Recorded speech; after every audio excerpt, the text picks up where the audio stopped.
hopeful New Year's Eve turns into a nightmare. I found my husband on the floor, and he got by the blood. Does he look like he's been shot? Yeah. He's on the floor with his head bleeding. At first, it looks like it could have been a tragic accident. Some people celebrating New Year's Eve shoot off guns in their yards, shoot them up into the air. And on occasion, people would be hit by stray bullets. Was this a freak accident? The evidence shows the victim may have been targeted. There was a hole in the screen. It did not come from a falling projectile. It came across. But who wanted to hurt this loving family man? They asked her, who could want to harm your husband? Say you hold me money. They did hear a knock on the door. They heard a male voice say, "Open the door, I'll shoot." Soon, detectives will uncover a twisted love triangle full of deceit. They had a rocky relationship. Something's missing from her current relationship. There's red flags going up all over. He didn't want her going back to her husband. It just leaves that void. It hurt to everybody. Didn't know what they're doing. We had to make a deal with the devil. December 31st, 1996. It's New Year's Eve in Fort Lauderdale, Florida, a multicultural city of 150,000, just a half hour north of Miami. Back then, Broward County was much more suburban than it is now. People from all walks of life, all backgrounds, all races, colors, creeds, nationalities, ethnicities. And tonight, people all across the city are coming together to celebrate the new year. There were big fireworks celebrations, but also it would not be unusual for some people celebrating New Year's Eve to shoot off guns in their yards. Most cultures, Caribbean-wise, it's part of the culture to welcome the new year. Which makes for a busy night for police. There's actually a public service announcement that comes out every year about shooting guns off in the air, because it does happen. And what goes up must come down. And this night is no different. When a little after midnight, Broward County 911 receives a call from 33-year-old Haitian immigrant, Carol Vildor. Just I found my husband on the floor, and he got by the blood. Your husband is on the floor? Yeah, bleeding around the head. Carol tells the dispatcher she's not sure what happened to 55-year-old Villard Vildor. I just got off from work. I see my husband on the floor. She came home and discovered her husband on the floor of the family room, laying in a pool of blood. Does he look like he's been shot? Yeah, because I see lots of blood. Was this a freak accident? Was this a stray bullet type situation? Or was this something more sinister? Haitian-born Villard Vildor was a happy-go-lucky guy who made friends quickly. Villard was a very well-liked guy. He had a gregarious personality. He'll give you the last shirt off his back. He was a people person. This is a nice one. When you with him, you like to with him every time. But he like everybody. Nicely with everybody. That's where he is. After immigrating to the United States, Villard worked hard to help provide for his family back in the Caribbean. When he come to Florida, he send money for us, we get it. He give me everything he can give it to me till I get work. He worked in the hospitality industry, like most Caribbean families in South Florida. Eventually, he was promoted to supervisor of the housekeeping department at a local hotel. But Villard's biggest source of pride was his children, although his early relationships hadn't worked out. Hey, honey, how's it going? There's many of us from his previous marriages. My mom always tell me, you don't know what happened between me and him. With my father and my mom, there was a lot of ups and downs. However, Villard kept his heart open, and when he met fellow Haitian immigrant Carol Dufresne, he was sure he'd finally found what he was looking for. When Villard and Carol met, he was in his late 40s and she was in her late 20s. She was a single mother, recently divorced. Despite the age difference, Villard and Carol felt an immediate connection. Most importantly to Carol, Villard happily welcomed her children into his life. Villard's own kids were scattered around Florida and the Caribbean, so it probably was nice to have some new kids in his life. Carol's two older sons were living with the couple. By 1991, they were married, and their blended family was growing. They welcomed a new baby into the family. A couple of years later, Carol decided to take a big step in helping support her family. She was able to achieve her goal of getting certified as a nurse's assistant. And in 1994, Villard and Carol were able to buy a house in a fashionable neighborhood southwest of the city. They worked hard and were now really living their American dream. But now, Carol has returned home from a New Year's Eve shift at work to find Villard bleeding on the floor of their home. Bleeding around the head. Okay, is he conscious? Yeah. At that point, the dispatcher transfers Carol to the responders en route. However, when they try to direct Carol in how to care for Villard, they run into a problem. I want you to go to the tower and wrap this head up. Can you do that for me? I ain't got no phone. I'm at my neighbor's house. Okay, well, when you hang up with me, go ahead and wrap this head up for me. She didn't even have a home phone, but how she grew up is different. Take your head back to Haiti.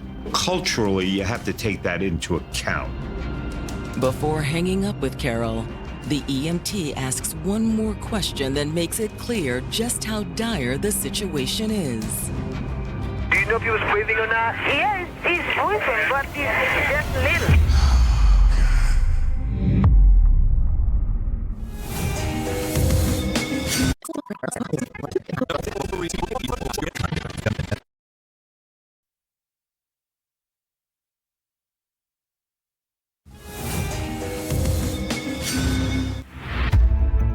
Hard-working Haitian immigrant Villard Vildor had built a beautiful life for himself in Fort Lauderdale, Florida. Villard was well respected at work.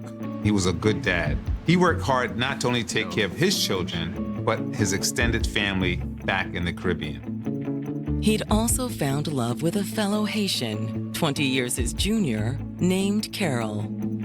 They ended up getting married and they started building their life together. But now, in the first moments of 1997, Carol has arrived home from a late shift to find Villard bleeding on the floor. Bleeding around the head. Does he look like he's in shock? Yeah. At first, dispatchers wonder if this could just be a freak accident. There are New Year's revelers out there shooting handguns into the air, and on occasion, people would be hit by stray bullets. When first responders arrive, they find Villard on the living room floor with his head on a pillow. Carol arrived from the neighbors at the same time as first responders, so she hadn't yet wrapped a towel around Villard's head. While Villard is transported to the nearest hospital, an officer asks Carol and her children to stay behind to speak with them. Two of the children were actually in the house when this situation occurred. But before speaking to the family, the officers walk through the crime scene. Although Villard was in the living room when they arrived, it quickly became clear that he wasn't shot there. Police noticed that not only is there blood in the living room, but there's blood in the hallway. In a nearby room, there's a large pool of blood on the floor, and another big clue that the shooting occurred here. They noticed that there was a bullet that came through the window. There was a hole in the screen consistent with a bullet having been fired through the window into the family room. Maybe Villard was watching television in this room when a stray bullet came through. and he wasn't even aware what happened. But the angle of the bullet hole gives them pause. The trajectory doesn't line up with it being accidental. It appeared to have come from below. That indicated it did not come from a falling projectile. With the possibility of foul play, officers call in detectives who head straight to the hospital to try to speak to Villard. Everybody is just working together to try to figure out what is going on here. In the meantime, an officer at the scene turns to the family, hoping for more information, starting with Carol. Carol said she came home from work approximately 11:30. What happened when you arrived home? When I opened the door, I see my husband lay on the floor by the TV. His head bleeding and he was complaining of a headache. What happened? Were you able to talk to him at that time? Yes. Did you ask him what happened? Yeah, I asked him what happened. He said he got a headache. Okay. Did he say anything about how that injury occurred? No, nothing. He don't say nothing. He just says he got a headache. I keep asking him, tell me what happened. He got died of blood and something happened to him. Carol says that Villard even got up and walked to the living room. Did he go into any other room or anything else when you were in there the first time? Yeah, he tried to, to walk in the living room. Carol explains that she eventually got so concerned about Villard's behavior that she decided to get help. I tell him I'm going to call the police. Okay, so where did you go? I go to the neighbor. Next, police want to know if Villard had any enemies. Has your husband been fighting with anybody, arguing with anybody lately? Did he ever mention that he might have had some problems with anybody at work or anything like that? You don't know with him. There's one recent incident, however, that Carol mentions. One day I see one person come to my house. He just stay in the parking lot, and Villa was outside, and he say, Villa, you hold me money. How long ago was it? That was a couple of months. Unfortunately, Carol wasn't able to get a description of the man or the vehicle. But police want to know if that incident could be indicative of a bigger problem. Do you have any kind of serious money problems, you or Villa? No, because we always pay the bill together. After wrapping up with Carol, the officer asks to speak with her two children, who were home at the time Villard was shot. The kids are just 8 and 5, so investigators have to be cautious in talking to them. But they could hold vital information. Carol's oldest son, who is 12, was staying with his father, so he wasn't there to help his younger brother and sister. Thankfully, Carol's 8-year-old son is able to give a statement that could point investigators in the right direction. He says that both he and his sister were in their bedrooms around 11 p.m. He said that he did hear a banging on the door, and then they heard a man's voice. Open up the door, I'm gonna shoot.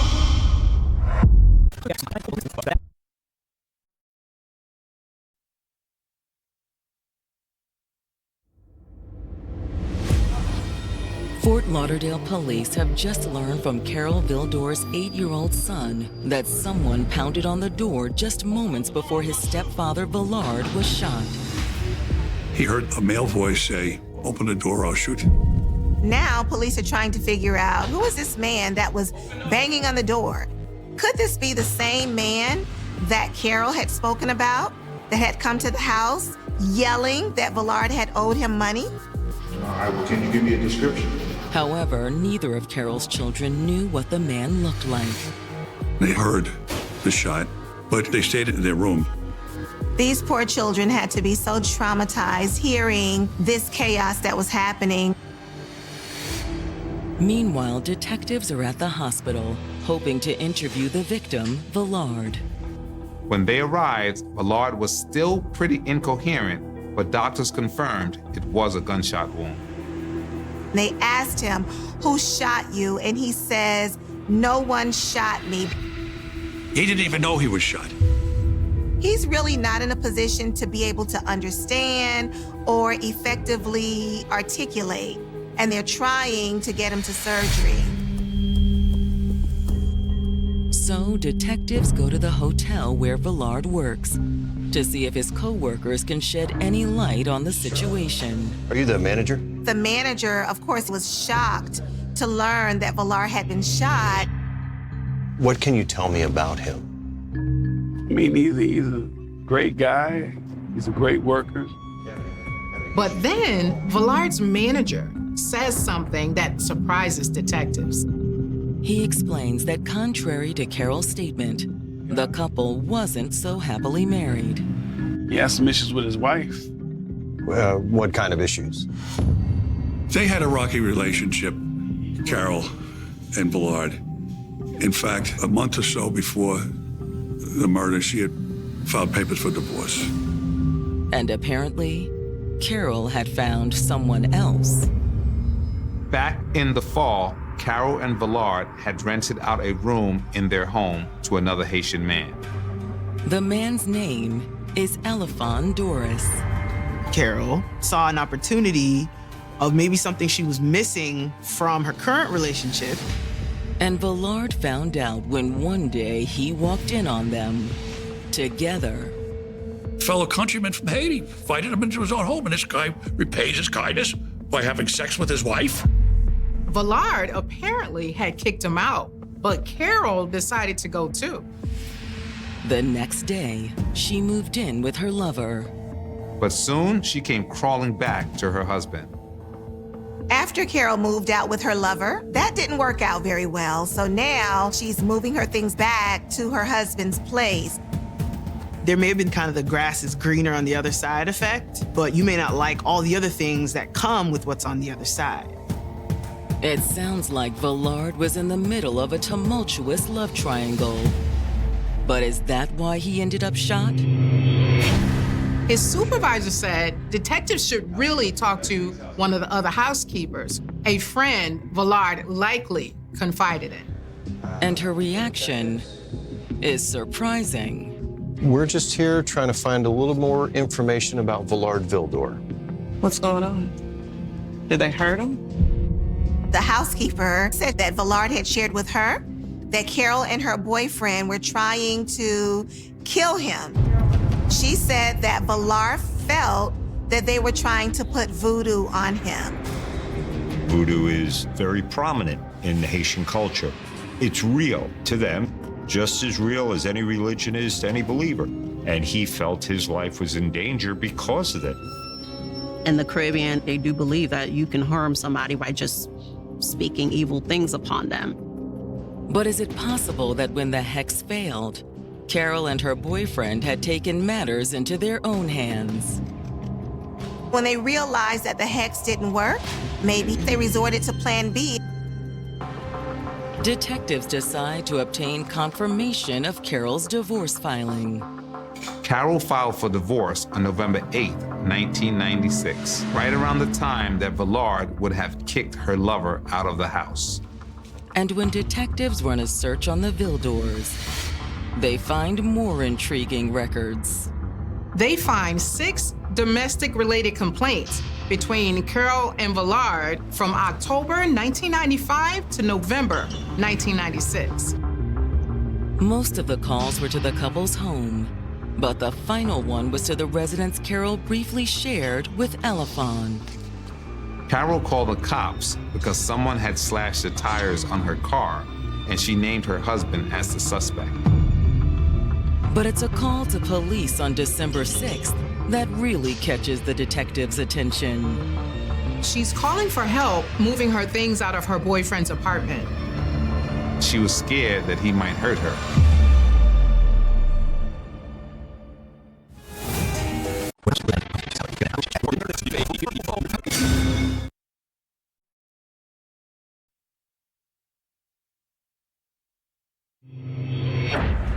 Detectives in Fort Lauderdale have just learned that when Carol Vildor left her boyfriend to move back in with her husband Villard, she had requested police protection.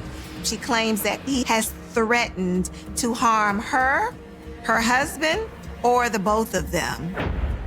But did Carol's apparent fear lead her estranged lover to go after her husband?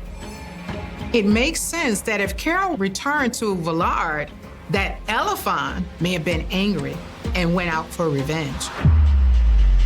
Sadly, Villard will never get the opportunity to identify the person who shot him. Villard passed away on January 3rd. Now it becomes a homicide investigation. When I hear he's dead, I get shocked about it. I get shocked. It just leaves that void. Everybody in this whole thing is hurt. Wanting to learn exactly why Carol feared her boyfriend, detectives ask her to come into the station. When police were first questioning Carol, she portrayed this beautiful marriage between her and Villard. But as they dug deeper, they discovered that she had filed for a divorce and she had a boyfriend. So now they're wondering, why is it that she did not disclose this information in the very beginning? For her not to tell us that and for us to have to find it out is pretty telling. But Carol readily admits that Elefon Doris had lived with the couple briefly. So Doris moved into your house and paid rent? Was he like a tenant there, a boarder? Carol also admits that she had started an intimate relationship with the man. During that time where this individual lived there, did you start a relationship with him? Intimate, an affair? She was saying that at the time she started the affair, things were not great with Villard. We have a problem. Carol also confirms to detectives that after Villard found out about the affair, she and Elefon moved out of the house. During that time, did someone damage your car? Yeah, all the time. And on the police report, the person who did it is your husband? Yeah. According to Carol, the incident set Elefon off. She said Elefon was mad at Villard because he had slashed her tires. When Doris found out what happened, what did he tell you? He told me if he found that I was killing. But I didn't think it was. She claimed that he told her that he was going to kill Villard. I'm getting it for everything. Did he have a very short temper? Yeah. Detectives also asked Carol about the day she moved back in with Villard and requested police protection. What made you move out? Because I'm scared of him. That's why. Why are you scared of him for? Because he always tries to hurt me. Carol said that Elefon was so angry that she was going back to Villard that he lost control. When you moved out, did it make him mad? Yeah, it's going to heal my heart. Detectives hope this could be their break in the case. Did he say how he was going to do it? No, he don't tell me how. However, Carol did say that Elefon gave her an idea of when the murder would happen. Did he say he was going to do it when you were home or at work? At work. Carol says she begged him not to go through with it. And what did he say to that? He said, don't be scared. Nobody gonna fund him. Although Carol claims killing Villard was all Elefon's idea, some things just don't add up. Every time they question her, she has a different story. Every piece of information that you're given, whether it's truthful or untruthful, is very, very important. If this is your husband and you're giving us false information to get us off the track, who are you protecting? If her boyfriend had threatened the life of her husband, why didn't she warn her husband? Why didn't she go to law enforcement? They all come up with the same conclusion. She knows something and she's lying. And detectives suspect that she's not only lying about who wanted Villard dead, but about the alleged abuse she suffered too. She had accused Doris of hitting her. The question is that really the truth? I do not believe so. Now they're looking at her and wondering, is she giving us a version to try and save herself so that she can pin this homicide on her lover? Convinced Carol isn't telling them everything, Detectives decide to dig into financial records for the Vildors and for Elefon. They did discover something suspicious. Carol and Elefant had opened a bank account a day before Villard was shot. And the activity on the account is just as suspicious. $300 was deposited into that account, but 2 days after the murder, the bank account was closed. It was like, wow. Okay, what's going on here?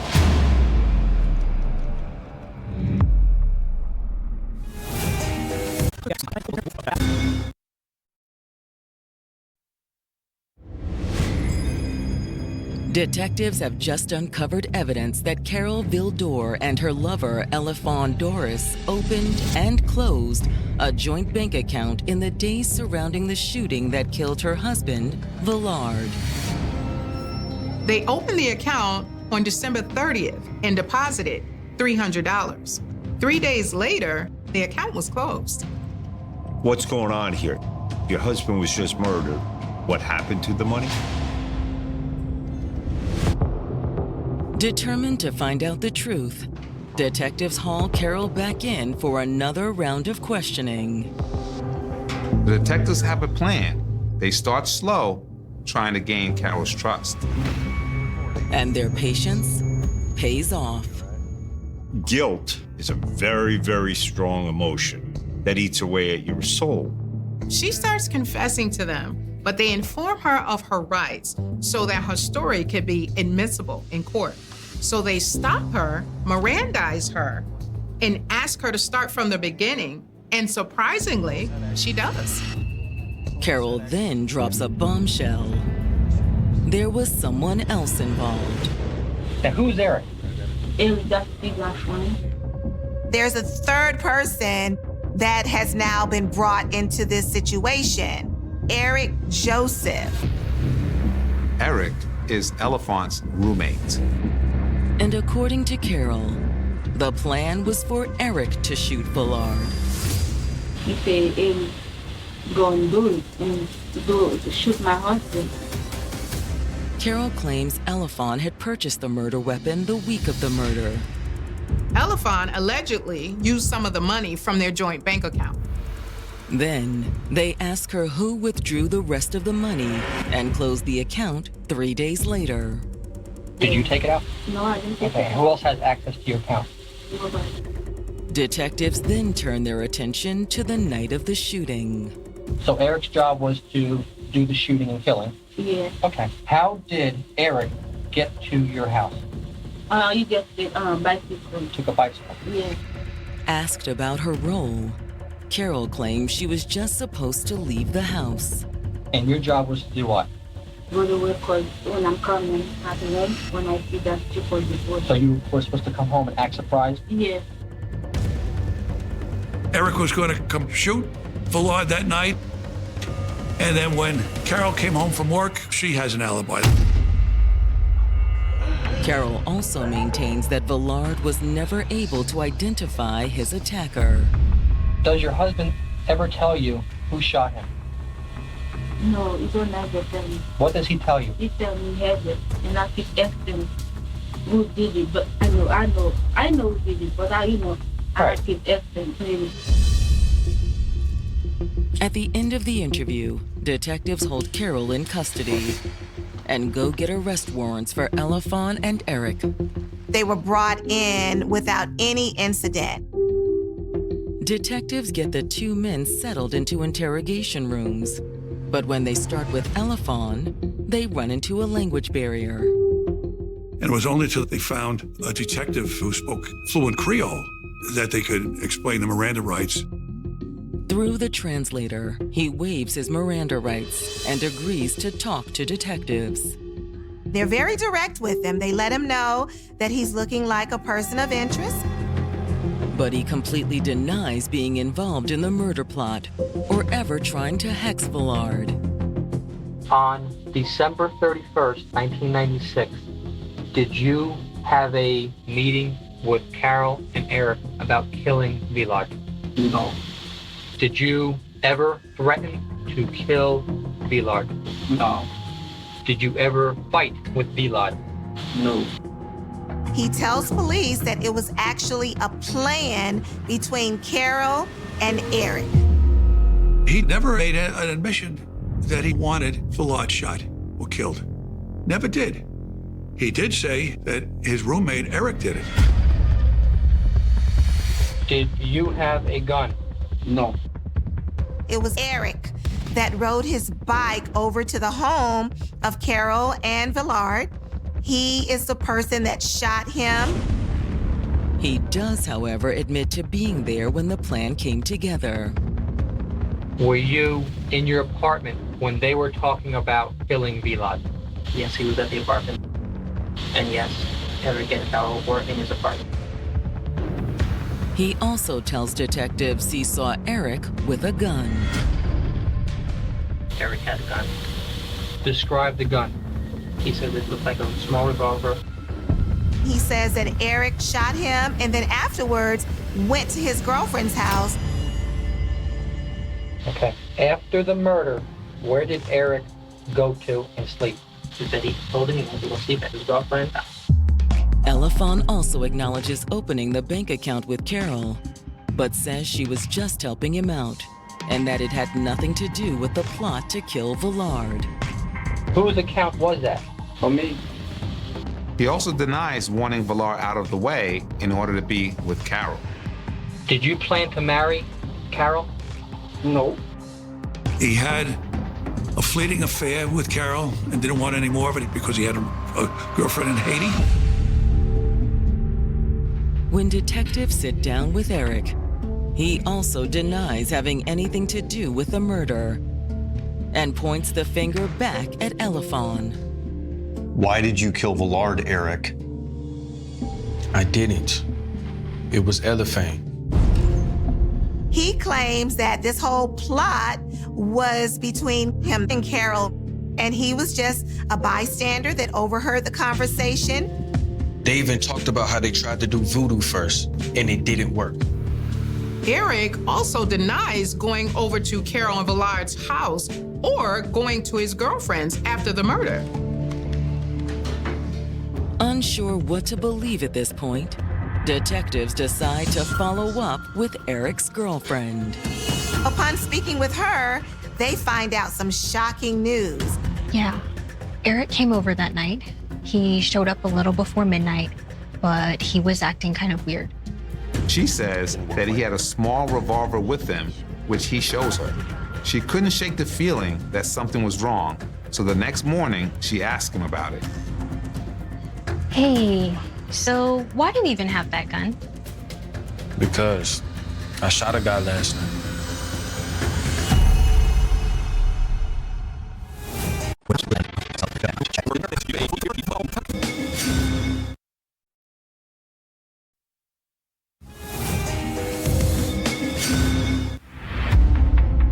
Murder suspect Eric Joseph's girlfriend has just told detectives that he showed up at her house with a gun the night Vilard Vildor was murdered in his home.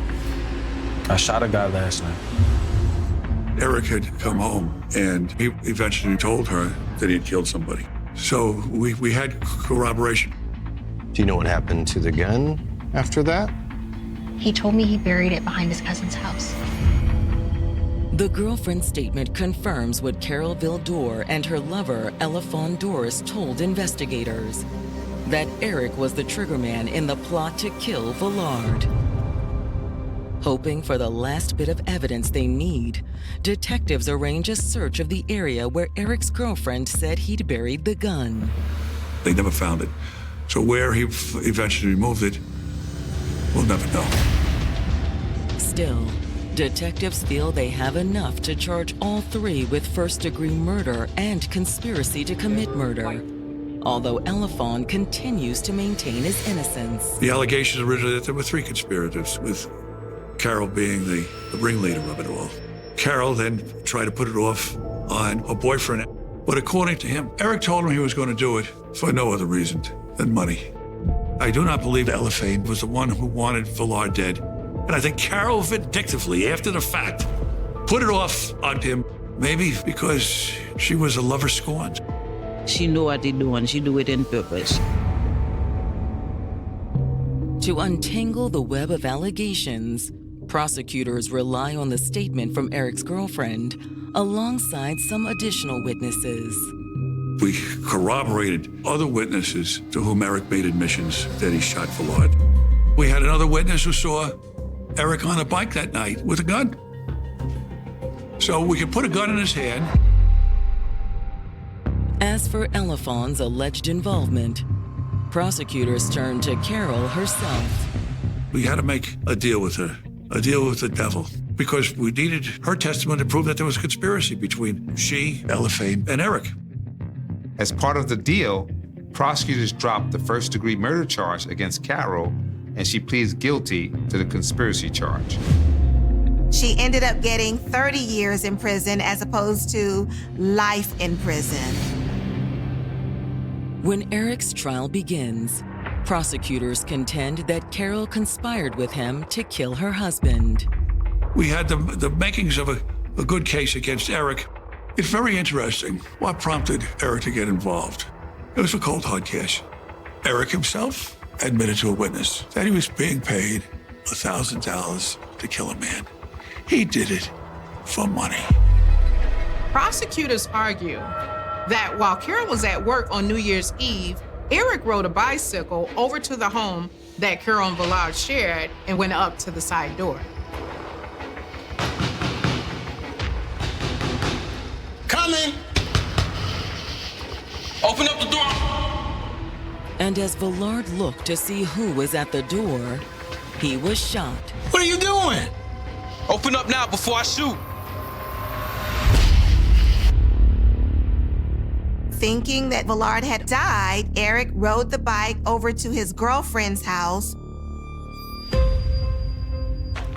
Meanwhile, Carol came home from work, found Villard, and called the police, all while pretending to be a loving, grieving wife. The state actually did not call Carol to the stand to testify in Eric's trial, but they had several other solid witnesses, including his girlfriend, the person who saw him on the bike, and his former roommate. We called Elephant as a witness against Eric Joseph. You can never have enough corroboration in a case like this. The testimonies are enough to convince the jury. Eric was found guilty and sentenced to life in prison. He also got an additional 30-year sentence on the conspiracy charge. And when the alleged middleman, Elephant Doris, goes to trial, as a condition of her plea deal, Carol takes the stand. When she does, her testimony falls apart. We only made that deal because we needed her testimony against the other. But the cross-examination was so sharp, so cagey, so wily, so brilliant. His characterization of Carol Vidor was eminently accurate. Prosecutors also don't have the benefit of additional witnesses who could testify to Elephant's guilt. And when Elephant's defense argues that Carol reached out to Eric herself and then tried to frame the lover that rejected her, the jury believes it. The jury found a reasonable doubt that he did not provide the gun to Eric to have Villard killed. So because of that reasonable doubt, the jury found him not guilty. Even though Carol and Eric are behind bars, it's difficult for Villard's family to feel satisfied with the outcome. I don't feel justice was served. I do wish that all that was involved, just own it because you knew the consequences going in. Still, the family can have some comfort knowing that the person who pulled the trigger will never see the outside world again. Carol, however, doesn't share that same fate. She actually ended up not serving the full 30 years. She was released from prison in July of 2022. She took him life for good, and now she's enjoyed the life. She should to be in the jail for never get out on, because somebody do everything for you, and you send someone to kill him like that. Most of all, Villard's family misses the man that was taken from them. That will impact everybody in the family, especially for me. I just remember my brother. This is my brother. My father, I have never forget the face. And now I thank God I have my grandchild born same month with him, same date. This is luck for us. Most people look back to go to their father to say, hey, look at me now. None of us had a chance to do that because someone cut his life short. The world just lost another person, but still, someone else can be saved listening to this story.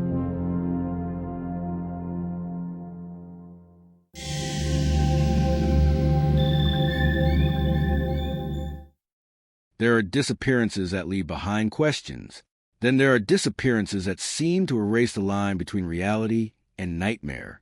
Cases where a person is seen one moment, gone the next, and every answer only creates another mystery. No body, no confession, no proven crime scene, only fragments of memories, conflicting eyewitness accounts, and decades of speculation that refuse to die.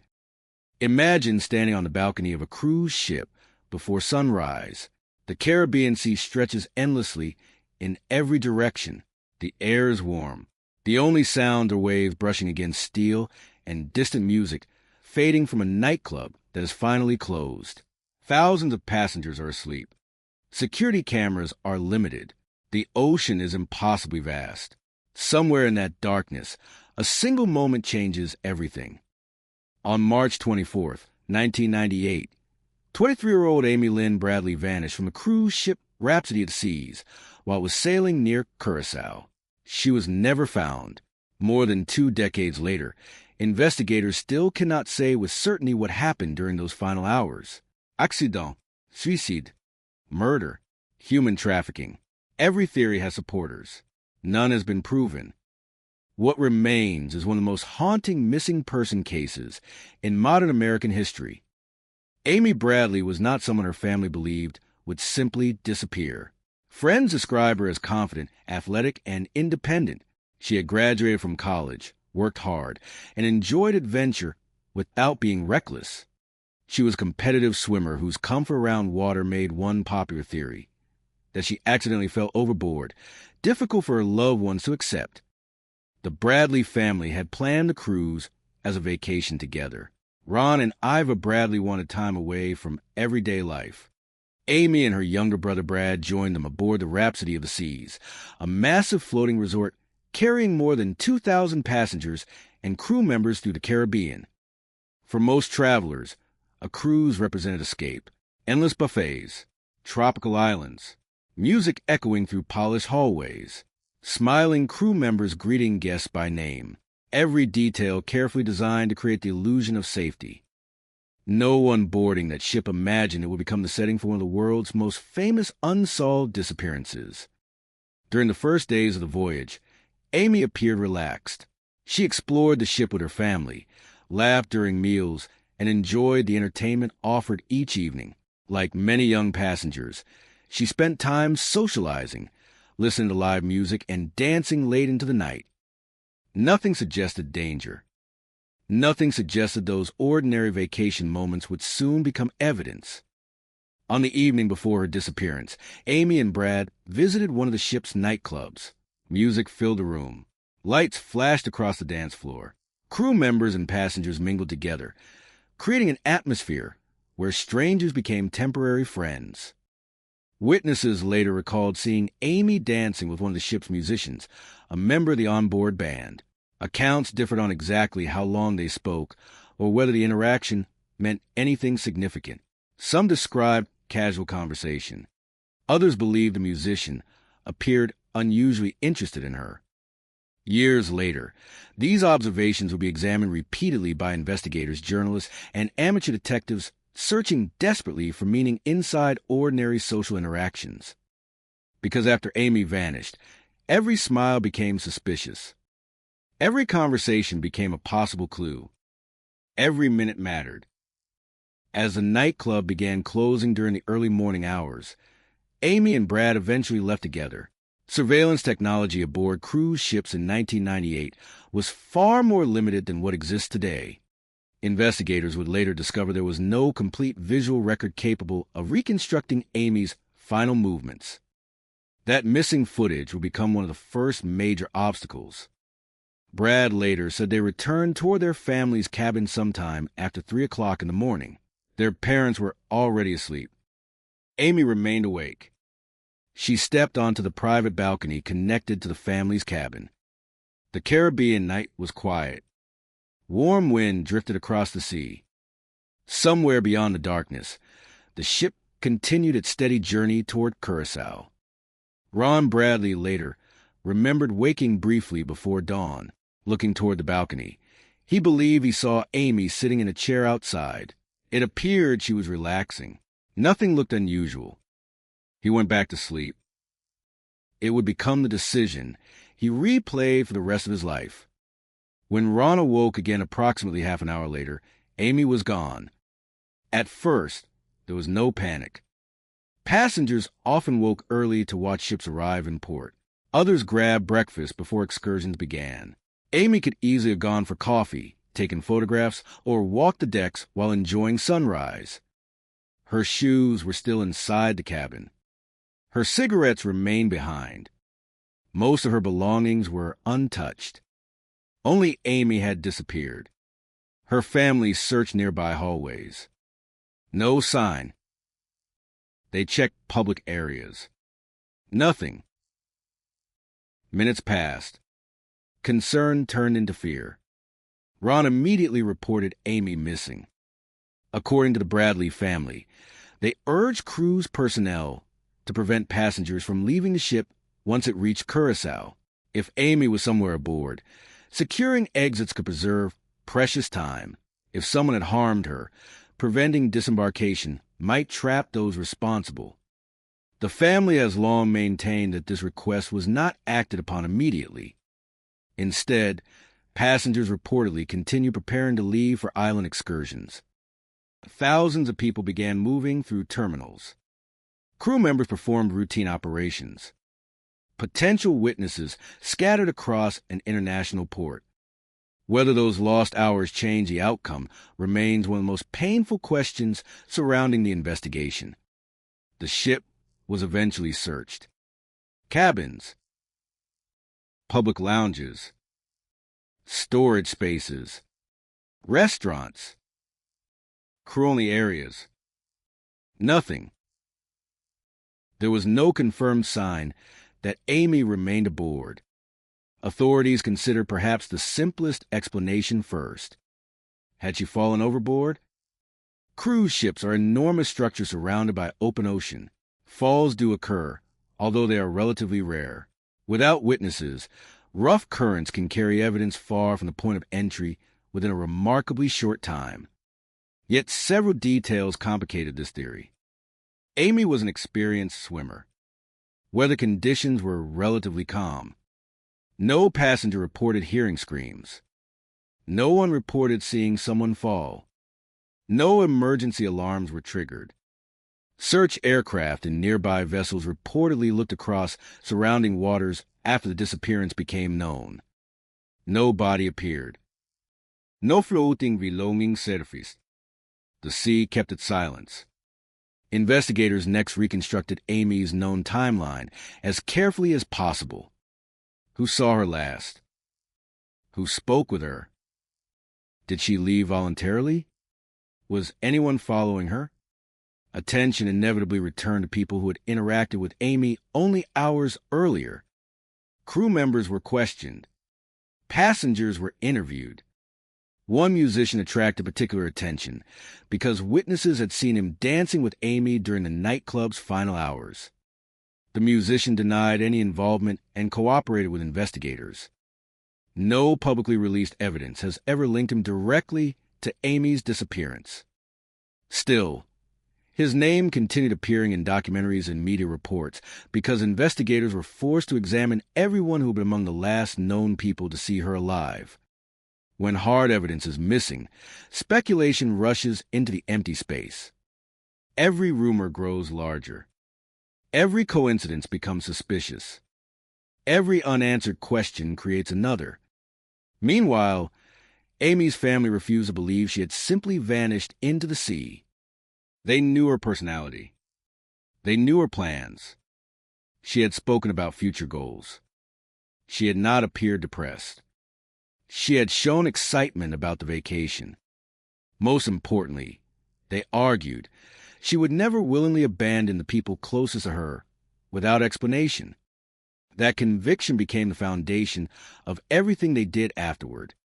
Instead of preparing for a funeral, they prepared for a search that would stretch across years, then decades.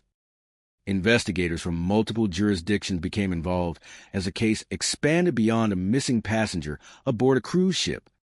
The FBI opened an investigation because Amy was an American citizen missing under circumstances that potentially involved international crime. Authorities in Curacao reviewed available evidence. The cruise line conducted internal inquiries. Despite the combined efforts, investigators faced a devastating reality from the beginning. There was almost no physical evidence, no confirmed crime scene, no verified forensic trail, no recovered electronic devices, no reliable surveillance sequence documenting Amy's final movements. The investigation depended almost entirely upon witness memories. And memories change. Hours become blurred.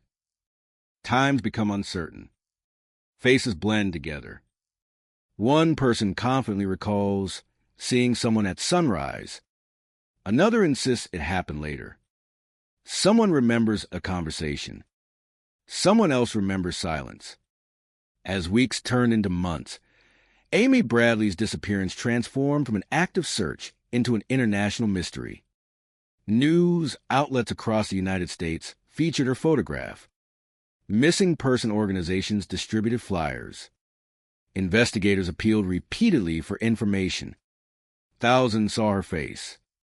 No one could explain where she had gone. Then another unsettling possibility emerged. What if Amy had never entered the water at all? What if she had reached Curacao alive? If that were true, every assumption about the case would change. Instead of an accident, investigators might be facing an abduction. Instead of searching the sea, they would need to search an island. Instead of recovering a victim, they might be trying to rescue one. The idea initially seemed unlikely. Yet before long, reports would begin arriving from people who believed they had seen Amy after the cruise docked. Some accounts came from tourists. Others came from locals. Each described a woman resembling Amy. Each sighting reignited hope. Each also introduced new uncertainty. Were witnesses truly remembering Amy Bradley? Or were they seeing someone who merely looked like the missing American whose face had appeared across television screens and newspaper front pages? For investigators, distinguishing fact from mistaken identity became an exhausting challenge. For Amy's parents, every reported sighting represented something far more personal. Possibility, hope, and the agonizing realization that somewhere, somehow, the truth might still be waiting just beyond reach. Hope is a dangerous thing in an unsolved case. It keeps families alive, but it also keeps every rumor alive with them. Every anonymous phone call becomes a possible breakthrough. Every blurry photograph demands another investigation. Every stranger's memory, no matter how uncertain, carries the weight of a life that has never been accounted for. For the Bradley family, the nightmare did not end when a Rhapsody of the Seas docked in Curacao. In many ways, it had only begun. Within hours of Amy's disappearance, the island transformed into a maze of unanswered questions. Curacao was bustling with cruise passengers exploring beaches, markets, restaurants, and historic streets. Thousands of visitors flowed through the narrow roads at morning. Rental cars left the harbor. Tour buses filled with vacationers disappeared into countryside. Local vendors greeted travelers arriving from ships that seemed to bring an endless stream of unfamiliar faces. If Amy had somehow left the vessel alive, voluntarily or by force, she could have blended into that crowd within minutes. The possibility terrified investigators. The FBI worked alongside Dutch Caribbean authorities, interviewing witnesses, reviewing available records, and attempting to reconstruct every moment after sunrise. But reconstructing events on an international cruise presented extraordinary challenges. Jurisdiction overlapped. Witnesses returned to different countries. Physical evidence grew colder by the hour. Every passing day reduced the chances of discovering what had happened. The Bradley family refused to leave the island immediately. Instead of returning home, they searched hotels, beaches, hospitals, clinics, and detention facilities. They distributed photographs of Amy anywhere someone would accept them. Shop owners pinned her picture to bulletin boards. Taxi drivers were asked to watch for her. Poor employees studied the smiling face in the photographs before returning to work. The family believed Amy was still alive. It was more than hope. It was instinct. Ron Bradley repeatedly stated that something about the circumstances simply did not make sense. Amy's cigarettes remained inside the cabin. Her sandals had not disappeared with her. She had left behind personal belongings that someone casually stepping off the ship would normally take. She had shown no indication she planned to leave her family behind forever. Investigators examined the physical layout of the ship itself. The balcony outside the Bradley cabin became one of the most closely scrutinized locations. Could Amy have accidentally fallen? The balcony rail stood high enough that an accidental fall under normal circumstances appeared difficult, though not impossible. Someone would likely have needed to climb, lean dangerously, or lose balance in an unusual way. Investigators could not completely dismiss the theory, yet neither could they confidently support it. There was another question. If Amy had gone overboard while the ship was still moving, why had no one heard anything? Cruise ships never become completely silent. Crew members patrol corridors. Security personnel monitor activity. Early rising passengers walk the decks before breakfast. Even during the quietest hours, someone is almost always awake. Yet no confirmed witness reported hearing a scream. No esplas. No desperate cry for help. No emergency alert interrupted the morning routine. For investigators, silence became one of the case's most unsettling pieces of evidence. The Bradley family also questioned another troubling detail. According to their account, announcements informing passengers about Amy's disappearance were not made immediately.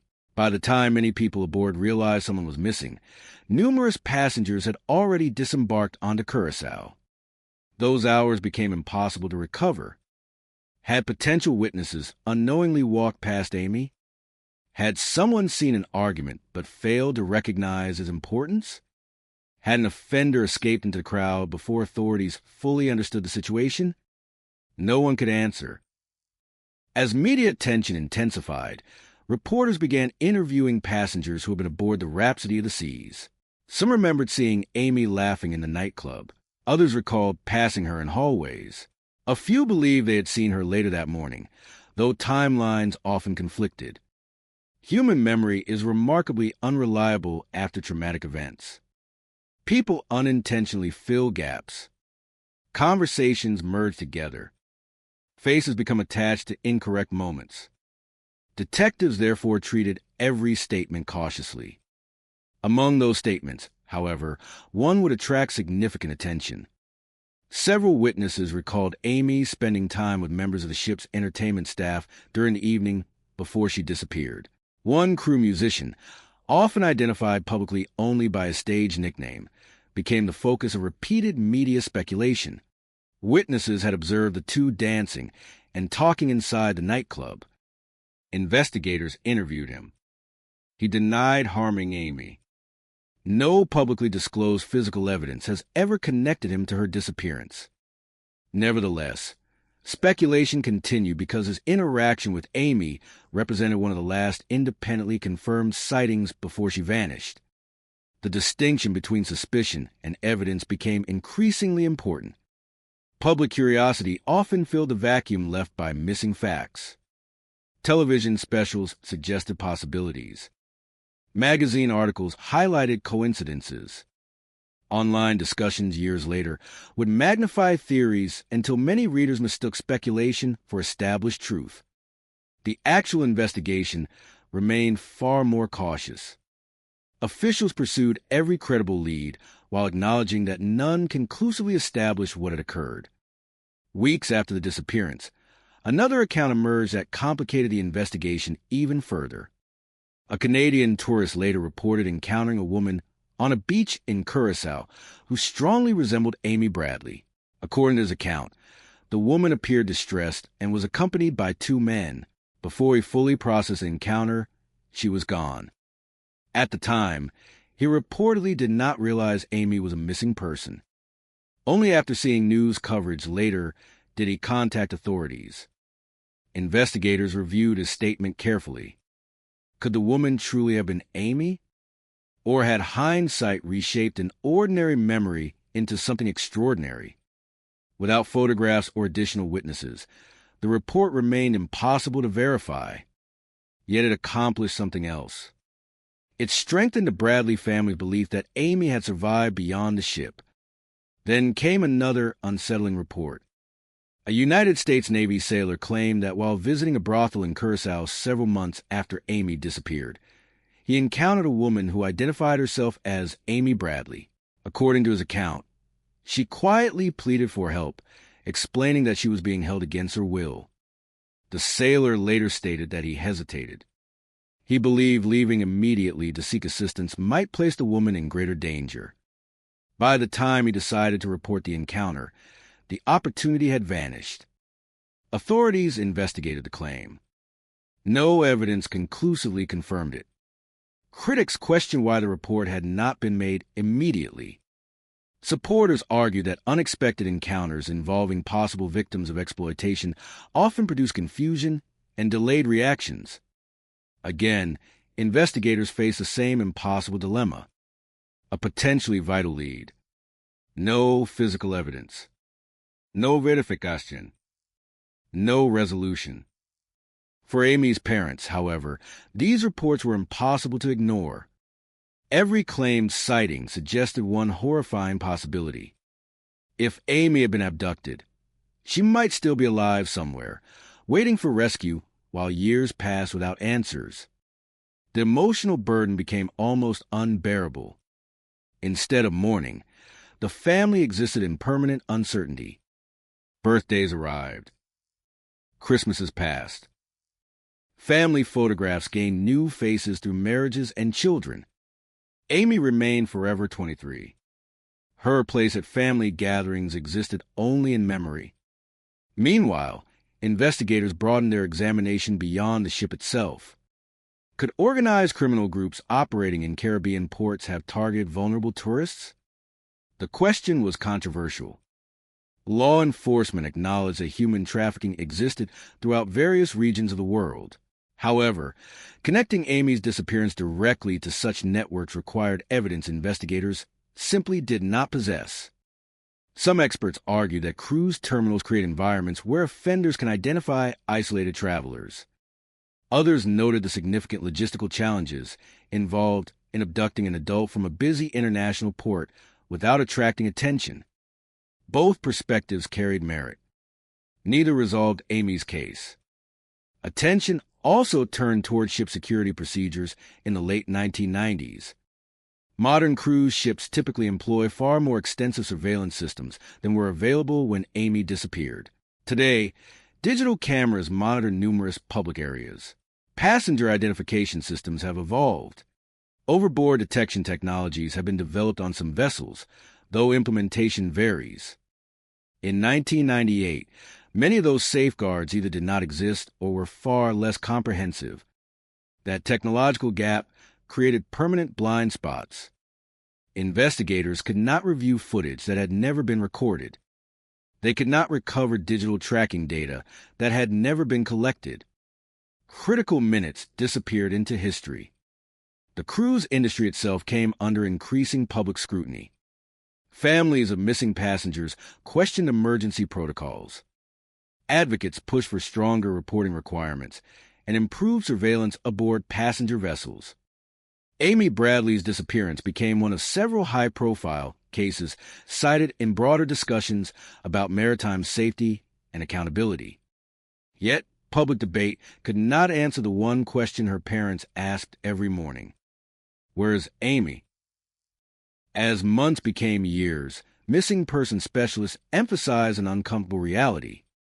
The absence of evidence does not prove the absence of crime, nor does it prove one occurred.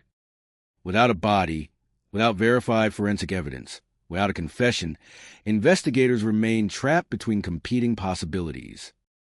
An accidental fall, a voluntary disappearance, an abduction, a homicide concealed without trace.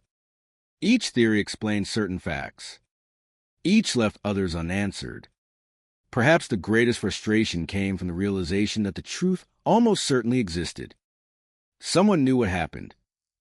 Whether that person was a witness who never realized what they had seen, an individual who chose never to speak, or Amy herself if she somehow survived, the complete story existed somewhere beyond the reach of investigators. The years would bring another extraordinary development, one that would capture headlines around the world. A photograph discovered online, a woman's face, and a resemblance so striking that it would once again convince Amy Bradley's family that the search was far from over. Disappearance of Amy Lynn Bradley. A cinematic true crime documentary voiceover. Part 4. Cold cases rarely end with a dramatic revelation. More often, they become a cycle of anticipation and disappointment. Investigators receive a promising lead, devote weeks or months to examining it, only to discover that the trail ends where it began. Amy Lynn Bradley's disappearance followed that pattern repeatedly. Each development appeared capable of changing everything. Each ultimately left the central question untouched. As the investigation matured, the FBI continued treating Amy as a missing person rather than declaring a definitive cause of disappearance. That distinction mattered. Without conclusive evidence that she had died, every credible report suggesting she might still be alive required careful evaluation. Detectives could not simply dismiss new information because it conflicted with prevailing theories. One of the greatest challenges involved separating first-hand observations from stories that had evolved through repetition. In high-profile cases, a single account often passes through newspapers, television programs, online discussions, and documentaries. With each retelling, subtle details may change. A hesitant recollection becomes a confident statement. An uncertain timeline becomes an exact hour. A resemblance becomes a claimed identification. Professional investigators work in the opposite direction. They return to original interviews, original notes, original recordings. The earliest version of a witness statement is usually the most valuable because it is least influenced by outside information. That process led detectives to revisit nearly every known interaction Amy had during the final evening aboard the Rhapsody of the Seas. They reconstructed movements through passenger statements, crew interviews, and available ship records. The picture that emerged was incomplete, but broadly consistent. Amy spent the evening enjoying the ship's nightlife, returned toward her family's cabin during the early morning hours, and was believed by her father to have been sitting on the balcony shortly before dawn. After that point, certainty disappeared. No verified evidence established whether she remained on the ship. No verified evidence established that she entered the water. No verified evidence established that another person accompanied her. The investigation therefore rested on competing possibilities rather than established conclusions. Among those possibilities, accidental entry into the ocean remained the simplest explanation from an evidentiary standpoint. Cruise ships operate in an environment where recovery is exceptionally difficult. Ocean currents can disperse evidence quickly, and not every person who goes overboard is recovered. Investigators could not eliminate the scenario solely because no remains were found. Yet several factors continue to trouble Amy's family. She was an experienced swimmer. She had future plans. She had left behind personal belongings in the cabin. No witness reported hearing distress. These facts did not disprove an accidental fall, but they prevented her family from accepting it as the most likely explanation. Another possibility, that Amy voluntarily left her family and began a new life elsewhere, also received attention over the years. Missing person investigations routinely consider voluntary disappearances before concluding that a crime has occurred. In Amy's case, however, investigators found no publicly disclosed evidence indicating that she had prepared to disappear. There was no verified financial activity suggesting advanced planning, no confirmed communication indicating an intention to leave, and no established motive that would explain abandoning family, friends, employment, and her previous life without contact. That absence of supporting evidence made voluntary disappearance difficult to establish. Still, investigators could not formally exclude it. The third broad category of possibilities involved criminal conduct. Could Amy have encountered someone during the final hours of the voyage who intended to harm or exploit her? It was a question investigators examined extensively. They interviewed crew members who had interacted with passengers that evening. They reviewed available personnel information. They compared statements for inconsistencies. Public attention frequently focused on individual crew members mentioned in media reports, particularly because of witness accounts describing social interactions in the nightclub. Despite years of scrutiny, no publicly released evidence has identified any individual as responsible for Amy's disappearance. That distinction remains critical. Suspicion is not proof. Opportunity is not proof. Speculation is not proof. The absence of a confirmed suspect has remained one of the defining characteristics of the case. As technology advanced through the 2000s and 2010s, investigators also reconsidered evidence that had once seemed exhausted. Digital enhancement techniques allowed analysts to review photographs with greater precision. Databases expanded dramatically, enabling broader comparisons between unidentified individuals and missing person records. International cooperation became faster and more systematic than it had been in 1998. These developments transformed many cold case investigations. Some were solved through DNA, others through improved fingerprint analysis, others because previously overlooked witnesses came forward after decades. Amy Bradley's case, however, lacked the type of physical evidence that often drives modern forensic breakthroughs. Without confirmed biological evidence, investigators faced a fundamental limitation. Technology cannot analyze evidence that does not exist. It can only extract more information from material already collected. That reality shifted increasing emphasis toward public awareness. The Bradley family participated in interviews, documentaries, and missing person campaigns not because publicity guaranteed results, but because visibility increased the likelihood that someone with genuine information might recognize Amy's name or photograph. Families of missing persons often describe publicity as a double-edged sword. It generates leads. It also generates false hope. For every credible report, dozens of mistaken identifications may follow. People sincerely believe they have seen the missing individual in airports, shopping centers, restaurants, or on city streets. Most of these reports arise from honest mistakes rather than deliberate deception. Human beings naturally search for familiar faces, especially after repeated exposure through news coverage. Investigators therefore evaluate each report methodically. Where was the witness? When did the encounter occur? What specific features were recognized? Can the account be independently corroborated? Only a small fraction of reports withstand detailed examination. Amy's case proved no exception. Even so, detectives resisted dismissing unusual leads without investigation. History contains documented missing person cases in which seemingly improbable tips ultimately proved significant. Cold case investigators understand that certainty can become an obstacle if it causes legitimate evidence to be ignored. The challenge lies in balancing openness with skepticism. Too much skepticism and critical evidence may be overlooked. Too much belief and investigations become consumed by misinformation. As years turn into decades, another phenomenon emerged. A new generation encountered Amy Bradley's disappearance not through contemporary news reports, but through documentaries podcasts, streaming programs, and online discussions devoted to unsolved mysteries. Millions learned the basic outline of the case long after the events themselves had occurred. That renewed attention brought both benefits and complications. It expanded awareness worldwide.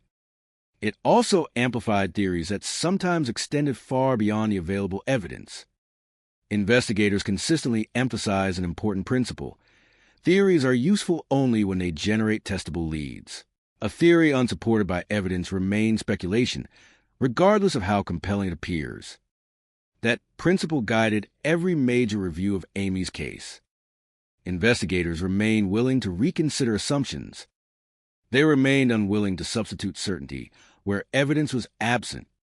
Today, more than a quarter-century after Amy Bradley disappeared, the official record still reflects that fundamental uncertainty.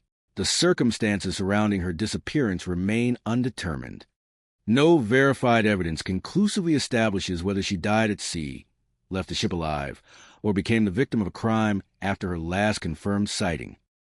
For the Bradley family, the passage of time has never diminished the importance of finding answers. Every anniversary renews public attention. Every documentary introduces a case to new audiences. Every credible lead is examined with the same hope that accompanied the earliest days of the investigation. Because until definitive evidence emerges, the central question remains exactly as it was on that March morning in 1998. What happened to Amy Lynn Bradley? It is a question that has outlived newspaper headlines, investigative teams, technological revolutions, and the passage of decades. And somewhere, whether preserved in forgotten memory, hidden within overlooked evidence, or known only to a person who has never spoken, the answer almost certainly still exists. Disappearance of Amy Lynn Bradley. A fact-based true crime documentary voiceover. Part 6. Every unsolved investigation reaches a point where the evidence stops changing, but the questions do not. Amy Lynn Bradley's disappearance has occupied that space for more than 2 decades. It remains active in the sense that law enforcement continues to accept information, yet it is also a case shaped as much by the absence of evidence as by the evidence itself. One of the defining characteristics of this investigation is that there is no single piece of information accepted by all investigators as a decisive clue. Instead, the case consists of numerous individual facts that are well documented, surrounded by theories that attempt to explain them. Among the established facts is the timeline leading into the early morning of March 24th, 1998. Amy spent the evening with family members and other passengers aboard the Rhapsody of the Seas. She was observed in public areas of the ship, including the nightclub, where she socialized before returning toward her cabin in the early hours. Her father later reported seeing her seated on the family's balcony shortly before dawn. When he awoke again, she was gone. Everything that follows is uncertain. Investigators therefore approach the case by examining each plausible explanation individually, rather than beginning with a predetermined conclusion. The accidental overboard theory has always been one of the primary possibilities. Maritime investigations recognize that recovering a person lost at sea can be exceptionally difficult. Ocean currents, weather conditions, visibility, and the movement of the vessel itself complicate search efforts. In some cases, despite immediate response, no physical evidence is ever recovered. Supporters of this theory argue that the absence of a body does not exclude an accidental fall. Critics respond that there is no direct evidence demonstrating such a fall occurred in Amy's case. Both statements can be true simultaneously. The absence of evidence confirming an accident does not prove another explanation, just as the absence of evidence supporting another theory does not establish an accident. This balance illustrates why the investigation has remained unresolved. Another area of discussion concerns the physical environment aboard the cruise ship. Cruise vessels are often perceived as enclosed spaces, yet there are also complex structures containing passenger cabins, entertainment venues, crew areas, service corridors, and multiple access points. Thousands of passengers and crew move throughout these spaces every day. In 1998, surveillance technology aboard passenger ships was considerably less comprehensive than it is today. Security cameras existed in certain locations, but they did not provide continuous coverage of every public area or passenger deck. Digital storage capacity was limited compared with modern systems, and many routine security practices that later became common had not yet been implemented. As a result, investigators were unable to reconstruct Amy's final movements through complete video documentation. That absence of visual evidence became one of the investigation's greatest limitations. The inquiry also highlighted the complexities of jurisdiction at sea. Cruise ships often operate under the laws of the nation in which they are registered while traveling through international waters and visiting foreign ports. When an incident involves an American citizen, foreign authorities, local police, federal agencies, and the cruise operator may all play roles in the response. Such investigations require coordination across legal systems, languages, and administrative procedures. This complexity does not prevent an investigation, but it can influence the speed and structure of the initial response. In Amy's case, authorities from multiple jurisdictions participated in various stages of the investigation. The FBI became involved because of Amy's status as a missing U.S. citizen under circumstances that potentially extended beyond a single jurisdiction. The investigation continued to evolve as new information was reported over the years. Each reported sighting required careful evaluation. Each anonymous tip demanded assessment. Each new claim had to be measured against the existing evidence. Cold case investigators frequently emphasize that the credibility of information depends not on how dramatic it sounds, but on whether it can be independently verified. An ordinary observation supported by documentation may prove invaluable. An extraordinary allegation without corroboration may ultimately provide little investigative value. This principle explains why law enforcement often releases relatively little information publicly. Investigators seek to preserve details known only to those directly involved, allowing future statements to be tested against information not available through media coverage. The public sometimes interprets limited disclosure as inactivity. In reality, it often reflects investigative strategy. Another aspect of Amy Bradley's case that continues to attract attention is the role of public awareness.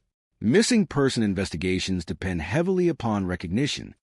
Every televised interview, newspaper article, documentary, or online feature increases the possibility that someone with relevant information may come forward. At the same time, widespread publicity introduces challenges. Repeated exposure to photographs can influence memory. Individuals may sincerely believe they recognize someone they have previously seen in media coverage. This phenomenon has been documented in psychological research, examining eyewitness identification and memory formation. For investigators, distinguishing genuine recognition from familiarity created through repeated exposure requires careful interviewing and corroboration. The Bradley family has consistently supported efforts to keep Amy's disappearance in the public eye. Their participation in interviews and awareness campaigns reflects a belief shared by many families of missing persons. As long as a case remains visible, the possibility of receiving new information remains alive. Their persistence has also contributed to broader conversations regarding missing adults. Unlike missing children, whose disappearances often generate immediate nationwide alerts, investigations involving adults can present different challenges. Adults possess the legal right to travel voluntarily, complicating the early stages of determining whether a disappearance reflects personal choice, accident, or criminal conduct. Investigators must evaluate these possibilities simultaneously. Amy's disappearance quickly demonstrated circumstances inconsistent with ordinary voluntary absence, leading authorities to conduct extensive investigative efforts.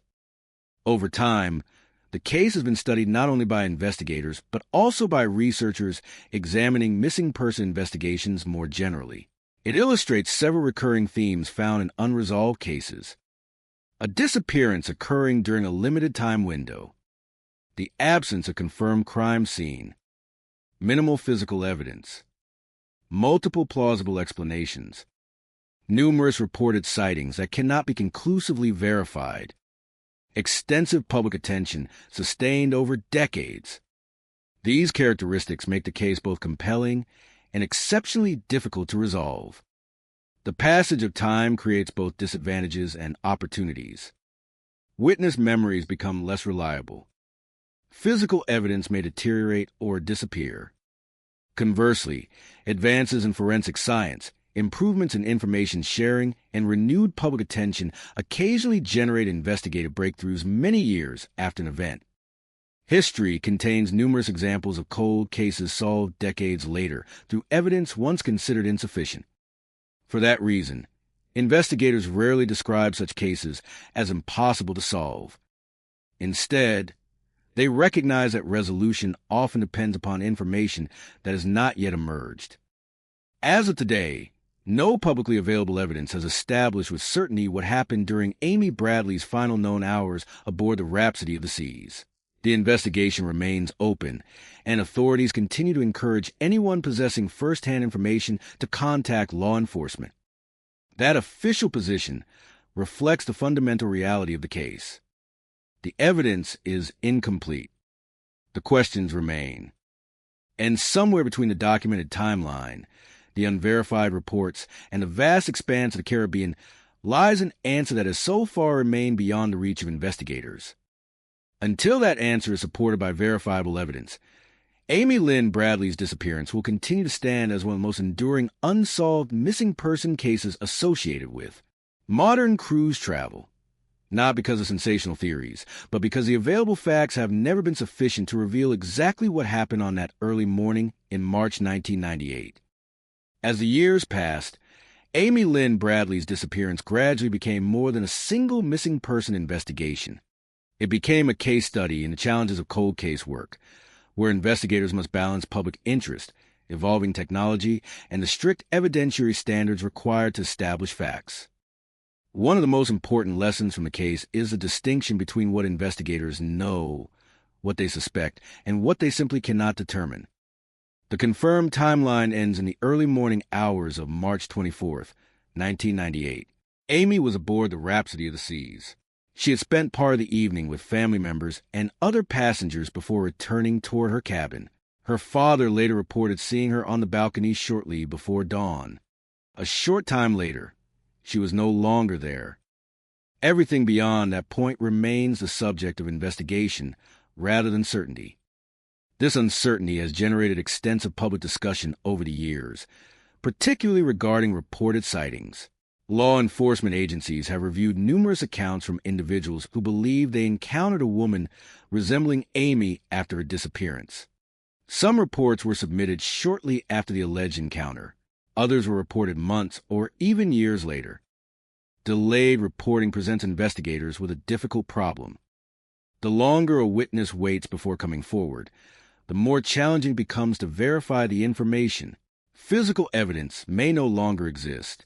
Surveillance recordings, if they ever existed, may have been erased under routine retention policies.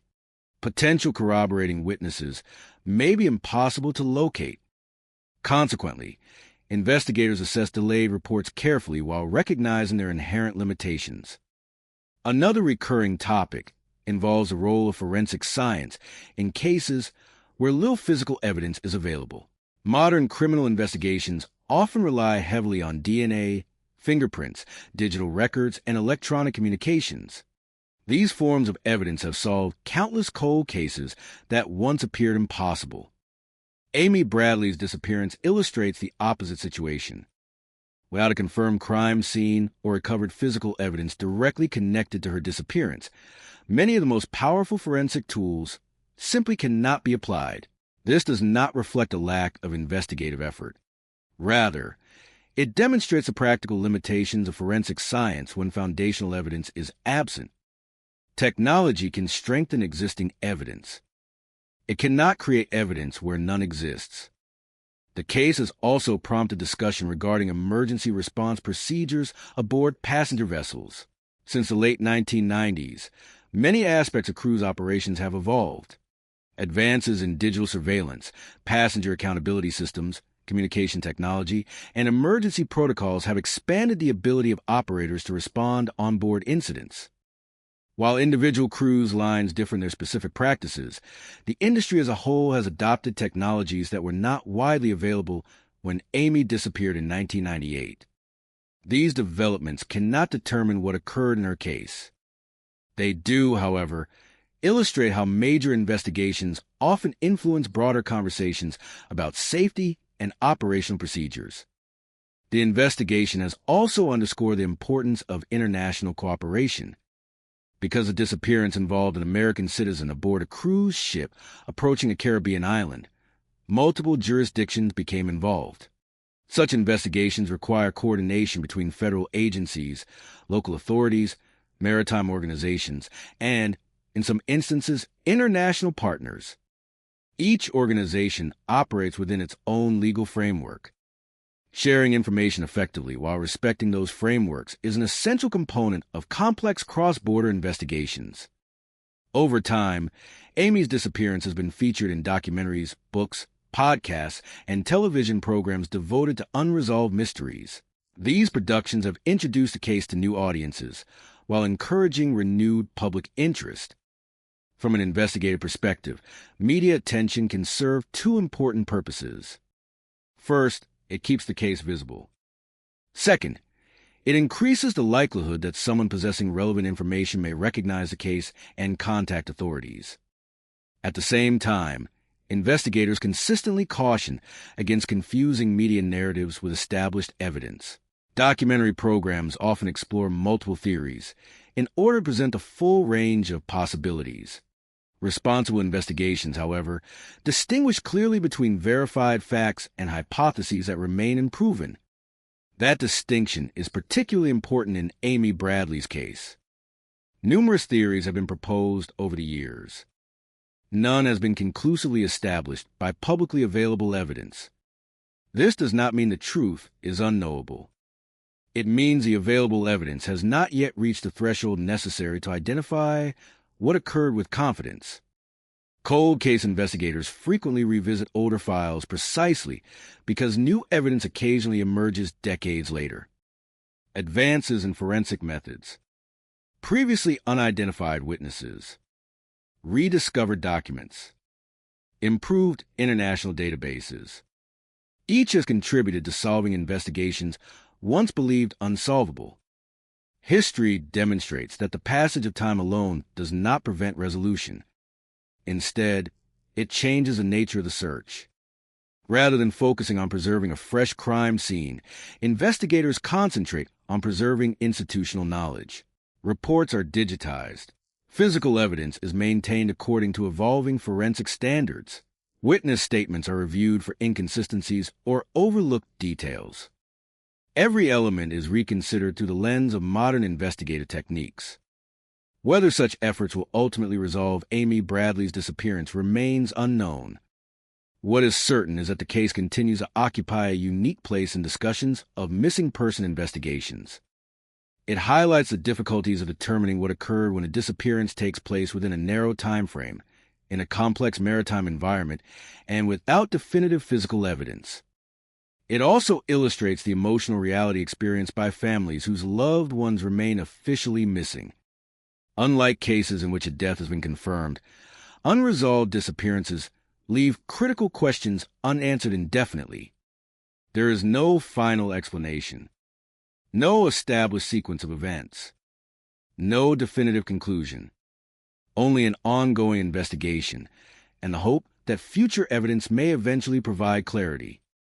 Today, Amy Lynn Bradley remains listed as a missing person.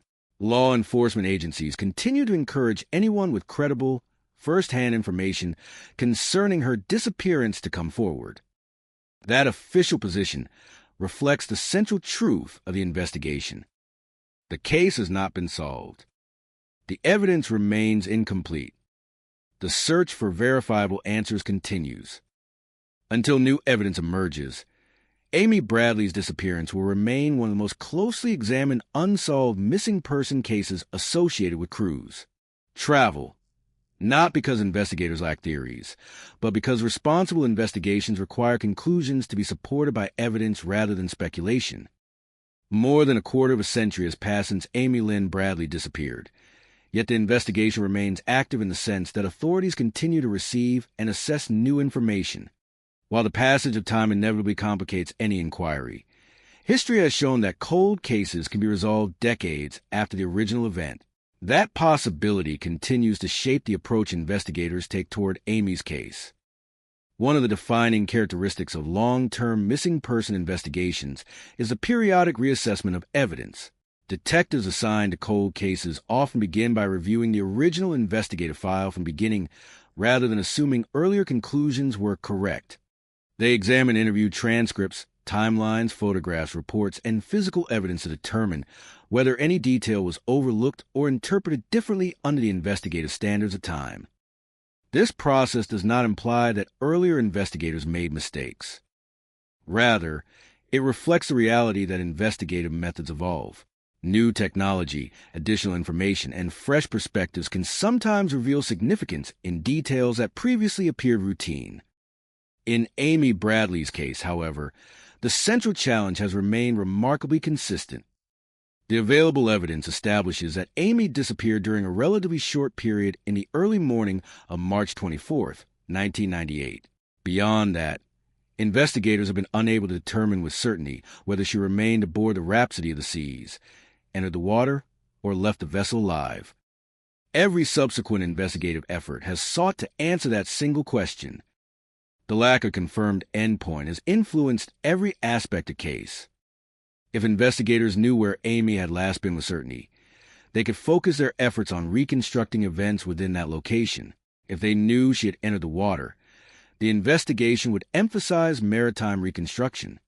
If they knew she had disembarked, attention would shift toward movements on land. Instead, multiple possibilities remain open. This uncertainty has required investigators to pursue parallel lines of inquiry for many years. Another important aspect of the investigation involves the evaluation of public information. High-profile cases often generate substantial online discussion, with individuals proposing theories based on publicly available facts. Some analyses are thoughtful and carefully researched. Others rely on assumptions that extend beyond the available evidence. Investigators distinguish between speculation and investigative value. A theory becomes useful only when it identifies information that can be independently verified. Without corroboration, even a plausible explanation remains hypothetical. This principle has guided the official handling of Amy's case. Authorities have repeatedly emphasized that no publicly available evidence conclusively establishes what happened after Amy's father last reported seeing her on the balcony outside the family's cabin. Forensic science has transformed many areas of criminal investigation since 1998. DNA sequencing has become more sensitive. Digital image analysis has improved. International information sharing systems have expanded significantly. Facial comparison technology and missing person databases now permit searches that would have been impossible at the time Amy disappeared. These advances have prompted periodic reviews of evidence associated with the case. At the same time, investigators recognize the limitations of technology. Scientific methods require material to examine. Where physical evidence is absent, technological advances may have limited impact. This reality is not unique to Amy Bradley's disappearance. Many unresolved missing person investigations encounter similar constraints. Successful resolution often depends on new evidence emerging rather than improved analysis of existing information alone. The Bradley family has consistently expressed appreciation for responsible public attention to the case, while encouraging anyone with first-hand knowledge to contact law enforcement directly. Their position has remained focused on verifiable information rather than speculation. For families of missing persons, maintaining public awareness serves several purposes.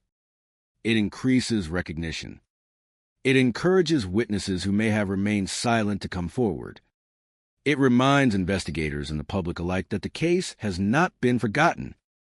Amy's disappearance has also become part of broader discussions regarding maritime safety. Over the past 2 decades, improvements in surveillance systems, digital record-keeping, passenger accountability procedures, and emergency response planning have altered the operational environment aboard many cruise ships. These developments cannot retroactively determine what occurred in March 1998.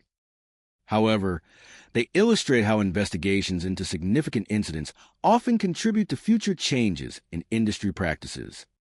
Legal experts have also noted the complexities associated with investigations involving multiple jurisdictions.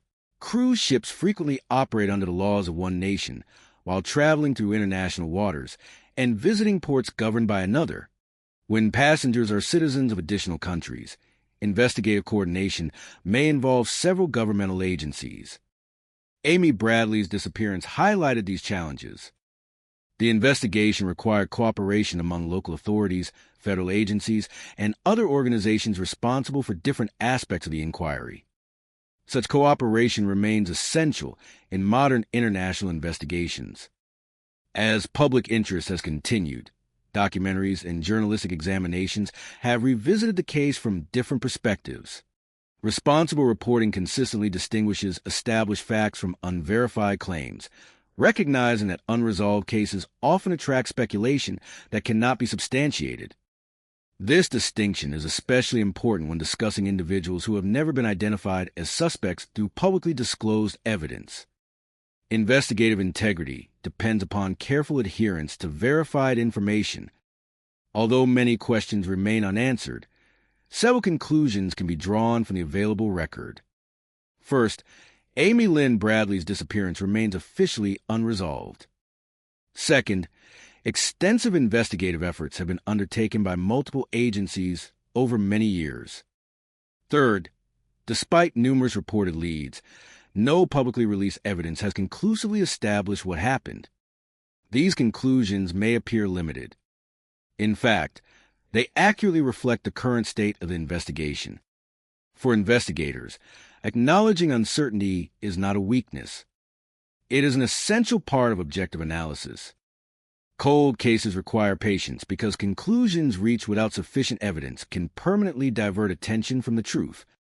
The continued interest in Amy Bradley's disappearance demonstrates how unresolved investigations can retain significance across generations. New audiences encounter the case through books, documentaries, podcasts, and archival reporting. Each renewed examination creates another opportunity for someone with previously unknown information to recognize its relevance. Whether such information will eventually emerge cannot be predicted. History offers examples in both directions. Some missing person investigations remain unresolved indefinitely. Others are solved unexpectedly after decades through discovery of evidence that had been unavailable, overlooked, or misunderstood.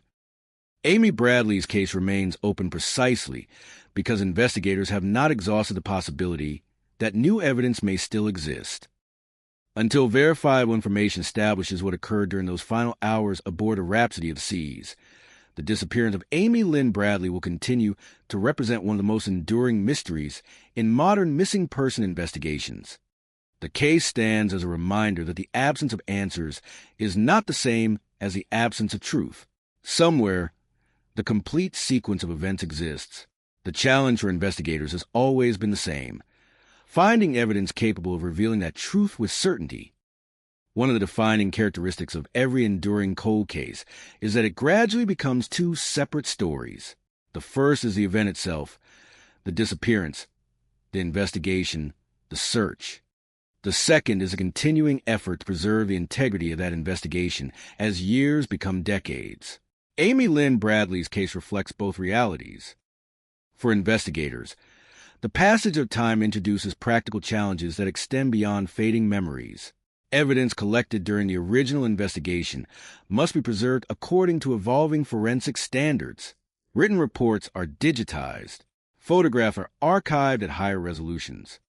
Investigative files are transferred between personnel as detectives retire and new investigators assume responsibility for reviewing historical cases. This continuity is essential. Cold case investigations rarely depend upon a single dramatic breakthrough. More often, they rely upon careful documentation that allows future investigators to understand precisely what information was available, what actions were taken, and which questions remain unresolved. Amy Bradley's disappearance continues to illustrate the importance of that process.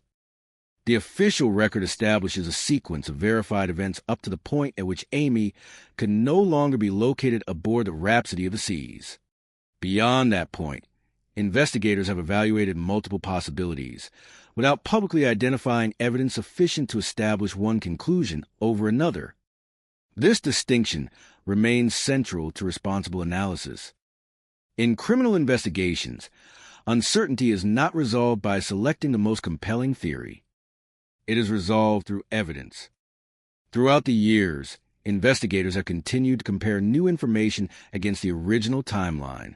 Every reported sighting, document, or witness statement is evaluated in relation to established facts rather than in isolation. This method reflects a fundamental investigative principle. Information gains significance when it can be independently corroborated. Without corroboration, even sincere accounts remain difficult to verify. Cold case detectives frequently describe investigations as assembling a mosaic rather than solving a single puzzle. Individual pieces may appear insignificant until viewed alongside others collected years later. A minor inconsistency in one interview may become meaningful only after another witness provides additional context. Likewise, evidence initially considered inconclusive may acquire greater relevance as investigative methods improve. Although Amy Bradley's case has not reached such a breakthrough, investigators continue to preserve the possibility that future developments could alter the evidentiary landscape. The investigation has also drawn attention to broader issues involving missing adults. Unlike cases involving confirmed homicide, missing person investigations often require authorities to consider multiple explanations simultaneously. Adults possess a legal right to travel independently, complicating the early determination of whether a disappearance reflects voluntary absence, accident, medical emergency, or criminal conduct. Investigators therefore avoid premature conclusions. Amy's disappearance quickly presented circumstances that justified extensive investigative efforts, yet the available evidence has never conclusively resolved which explanation ultimately accounts for her disappearance. Public awareness has remained an important component of the case. Over the years, Amy's photograph has appeared in news reports, missing person bulletins, documentaries, and public awareness campaigns. Age-progressed images have also been developed to assist recognition should she still be alive. Age progression represents an investigative tool rather than a prediction. Forensic artists analyze known photographs and apply established methods to estimate how facial characteristics may change over time. Such images are designed to stimulate recognition rather than provide exact representations. Their effectiveness has been demonstrated in other long-term missing person investigations. Whether they will ultimately contribute to resolving Amy Bradley's case remains unknown. The continuing visibility of the investigation has also encouraged discussion among maritime safety experts. While Amy's disappearance cannot be attributed publicly to any confirmed cause, the case has nevertheless contributed to broader conversations regarding emergency response procedures, passenger accountability, surveillance technology, and coordination between cruise operators and law enforcement agencies. Many operational practices within the cruise industry have evolved since 1998. Advances in digital technology have expanded surveillance capabilities. Communication systems have improved. Information sharing between agencies has become faster and more efficient. These developments reflect changes occurring across multiple sectors of transportation and public safety, not solely in response to any single investigation. For the Bradley family, however, institutional improvements have never replaced the central objective: finding answers. Families of missing persons often describe time differently from investigators. Investigative timelines are measured in reports, evidence reviews, and procedural milestones. Families measure time through birthdays, holidays, anniversaries, and empty places at gatherings. Each passing year represents another year without certainty, another year in which hope and uncertainty coexist. Psychologists studying unresolved disappearances frequently emphasize the unique emotional burden associated with ambiguous loss. Unlike confirmed bereavement, unresolved disappearances leave families without definitive answers concerning whether to mourn, continue searching, or attempt to reconcile both experiences simultaneously. Amy Bradley's disappearance has often been referenced in discussions of this phenomenon because of the absence of conclusive evidence regarding her fate. Despite the many theories proposed publicly over the years, investigators have consistently maintained the distinction between possibility and proof. That distinction safeguards the integrity of the investigation. Responsible investigative practice requires conclusions to be supported by verifiable evidence rather than inference alone. Accordingly, no publicly available evidence has conclusively established that Amy entered the ocean. No publicly available evidence has conclusively established that she left the vessel alive. No publicly available evidence has identified an individual responsible for her disappearance. These uncertainties explain why the case remains officially unresolved. At the same time, unresolved does not mean abandoned. Cold case units routinely review historical investigations when new technologies become available or credible information emerges. Advances in forensic science, improvements in database interoperability, and renewed public attention periodically create opportunities to reassess long-standing cases. History demonstrates that investigations once considered unsolvable have occasionally been resolved many decades later. Such outcomes reinforce the importance of preserving evidence, maintaining accurate records, and encouraging individuals with first-hand information to contact law enforcement, regardless of how much time has passed. Amy Bradley's disappearance remains one of the most recognized missing person cases associated with cruise travel because it combines several factors rarely found together: a narrow timeline and international setting, limited physical evidence, extensive public awareness, and decades of continuing uncertainty. These characteristics have sustained public interest while simultaneously illustrating the evidentiary challenges faced by investigators. Today, the official position remains unchanged. Amy Lynn Bradley is listed as a missing person. The investigation remains open. Authorities continue to accept credible information. No definitive explanation has been established through publicly available evidence. Until that changes, the case serves not only as an enduring mystery, but also as a reminder of the principles that guide responsible criminal investigation. Facts must remain separate from speculation. Evidence must remain stronger than assumption. And every unresolved case deserves the same careful commitment to accuracy, no matter how many years have passed since the day the questions first began.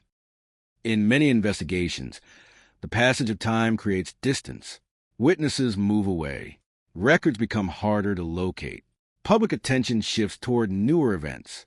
But for families of missing persons, time does not create distance from the unanswered question. It often makes the absence more permanent. For the Bradley family, every year since March 24th, 1998, has carried the same uncertainty. Amy Lynn Bradley remains missing. Her disappearance continues to represent a case where the known facts form only the beginning of a much larger unanswered story.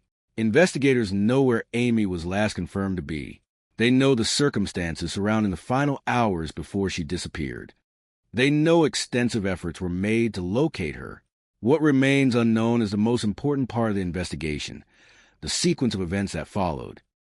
Cold case investigations often reach a point where the search changes direction.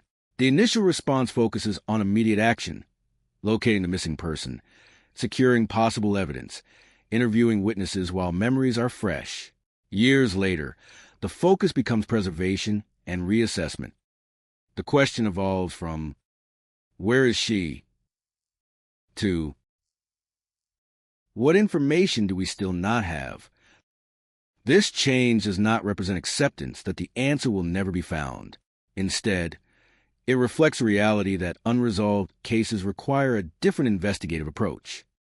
In Amy's case, investigators have continued to examine information through the lens of modern investigative standards.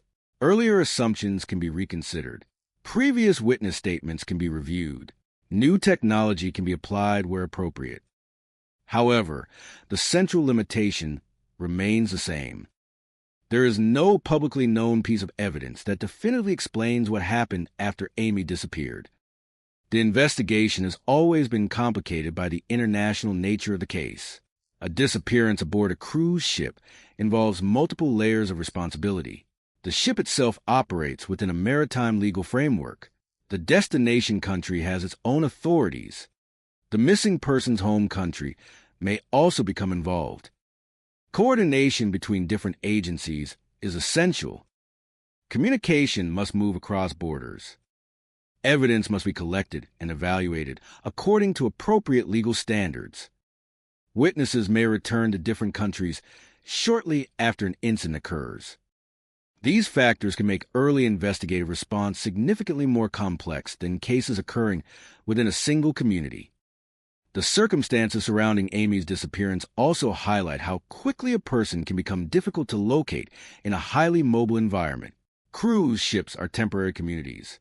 Passengers arrive from dozens of countries. After reaching port, thousands of people continue their journeys in different directions. The movement that makes cruise travel attractive also creates challenges during an investigation. A person who disappears before a ship reaches land leaves investigators with a narrow but critical window of time. Every minute matters. Every observation matters.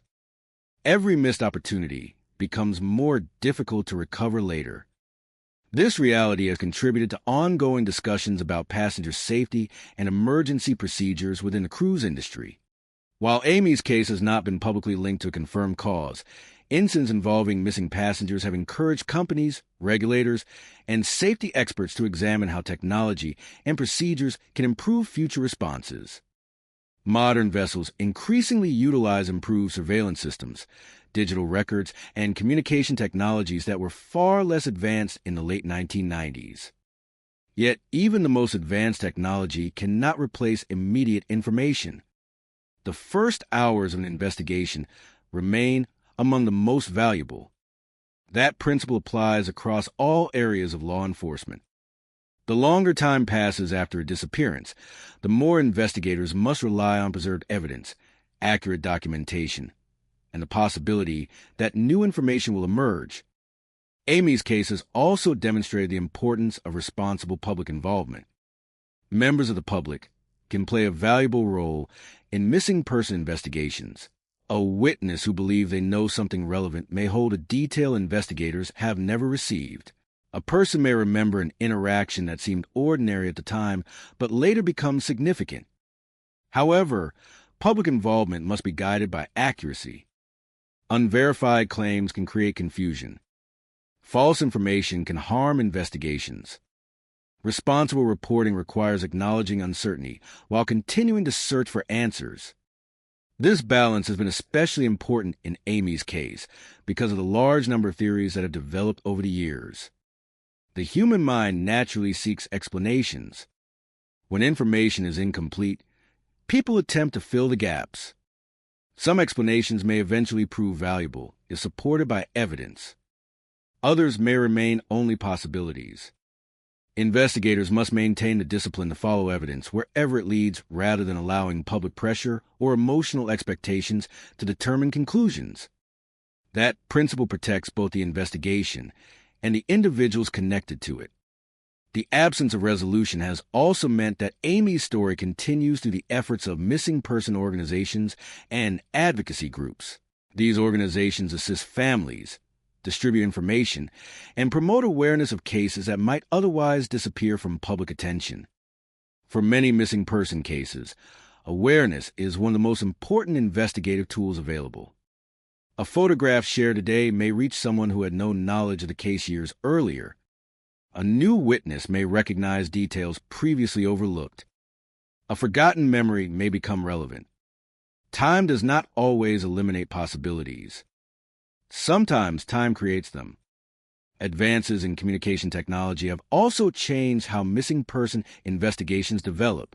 In 1998, information moved primarily through traditional media, telephone calls, and physical records. Today, investigators can receive information from around the world almost instantly. This creates new opportunities. It also creates new challenges. The volume of information can be overwhelming. Investigators must determine which details are meaningful and which are distractions. The fundamental investigative process remains unchanged. Verify, corroborate, Document. Evaluate. For Amy Bradley, the search for those answers continues. The case remains open not because investigators have ignored possibilities, but because no possibility has yet been proven conclusively. That distinction is important. An unresolved investigation is not an investigation without progress. It is an investigation waiting for the evidence necessary to reach a conclusion. Across decades, many cold cases have been transformed by a single discovery, a piece of evidence previously considered insignificant, a witness who finally decides to speak, a technological advancement that reveals information hidden for years. Whether such a moment will come in Amy's case cannot be predicted, but the possibility remains one reason cold cases are preserved. The unanswered questions surrounding Amy Lynn Bradley have endured because they represent something every investigator hopes to resolve: a person who disappeared, a family searching for truth, and an incomplete story waiting for its final chapter. More than 25 years later, the facts remain clear. Amy boarded the Rhapsody of the Seas for a family vacation. She was last confirmed to be aboard the vessel during the early morning hours of March 24th, 1998. She disappeared before the ship reached Curacao. Despite extensive efforts, she has never been located. The rest remains unknown. And until evidence reveals what happened, Amy Lynn Bradley's disappearance will remain an open investigation, one defined not by the theory surrounding it, but by the unanswered question that has remained unchanged since the beginning. Where is Amy Lynn Bradley? Some cases become part of history because they are solved. Others become part of history because they are not. The disappearance of Amy Lynn Bradley belongs to the second category, a case that continues to raise questions not because the facts are forgotten, but because a final answer has never been found. More than 25 years have passed since Amy disappeared aboard the Rhapsody of the Seas. The world around the investigation has changed dramatically. Technology has advanced. Investigative methods have evolved. New generations have grown up knowing the case through documentaries, news reports, and missing person databases. Yet the central mystery remains exactly the same. What happened to Amy Lynn Bradley? The investigation began with a search for a person. Over time, it became a search for evidence. That difference defines many cold cases. In the immediate aftermath of a disappearance, investigators focus on locating the missing individual as quickly as possible. Time is critical. Witness memories are fresh. Physical evidence may still exist. Every minute can influence the outcome. As years pass, the investigation becomes a process of preservation and reconstruction. Detectives examine what was known, what was reported, and what remains unexplained. They revisit information not because previous investigators failed, but because every generation of law enforcement has access to different tools and perspectives. Amy's case remains open because the possibility of discovering new information has never been eliminated. The confirmed facts remain limited but important. Amy Lynn Bradley was a 23-year-old American woman traveling with her family aboard the Rhapsody of the Seas in March 1998. During the final evening she was known to be alive, she spent time with family members and other passengers. She was later believed to have returned to her family's cabin. Her father reported seeing her on the balcony shortly before dawn. When her family realized she was missing, a search began. The ship was examined. Authorities were contacted. Information was collected, but Amy was not found. From that moment forward, every investigative effort focused on understanding what happened during the small window between her last confirmed sighting and the discovery that she was gone. That window remains the heart of the mystery. Over the years, numerous possibilities have been considered. An accidental disappearance at sea, a voluntary departure, a criminal act. Each possibility has been examined because each represents a scenario investigators must consider when a person disappears without explanation. However, none has been conclusively proven. This is the reason responsible discussion of Amy's case requires caution. A theory may appear convincing. A report may appear significant. A witness may appear certain. But investigations are ultimately decided by evidence that can be independently verified.